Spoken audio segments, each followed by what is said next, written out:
இந்த வீடியோக்குள்ள போறதுக்கு முன்னாடி நம்ம சேனலை சப்ஸ்கிரைப் பண்ணாதவங்க சப்ஸ்கிரைப் பண்ணிடுங்க. பக்கத்துல இருக்க பெல் பட்டனையும் கிளிக் பண்ணிக்கோங்க. வாங்க வீடியோக்குள்ள போகலாம். இந்திய சினிமால புகழ்பெற்ற நடிகைகள்ல ஒருத்தவங்க வைஜெயந்திமாலா. இவங்க இந்தியாவோட 3வது மிகப்பெரிய விருதா கருதப்படுற பத்மபூஷன் விருதை பெற்றவங்க.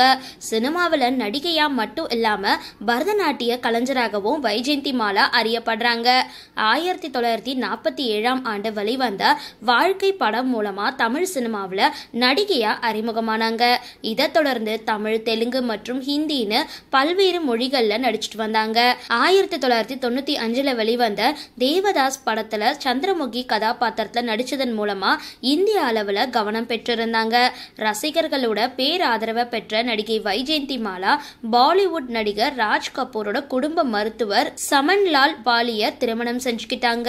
திருமணத்துக்கு அப்புறம் சினிமாவில இருந்து விலகிட்டாங்க. சினிமா மட்டும் இல்லாம அரசியல்லையும் வலம் வந்தாங்க.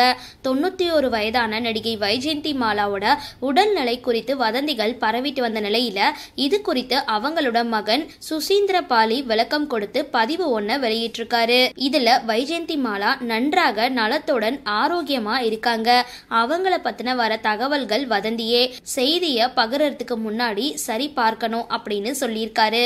இதன் மூலமா வைஜெயந்திமாலா குறித்து பரவன வதந்திக்கு முற்றுப்புள்ளி வைக்கப்பட்டிருக்கு. சரி, இந்த வீடியோ பத்தின உங்களோட கருத்துக்களை கீழே கமெண்ட் பாக்ஸ்ல போஸ்ட் பண்ணுங்க. வீடியோ பிடிச்சிருந்தா லைக் பண்ணுங்க, ஷேர் பண்ணுங்க.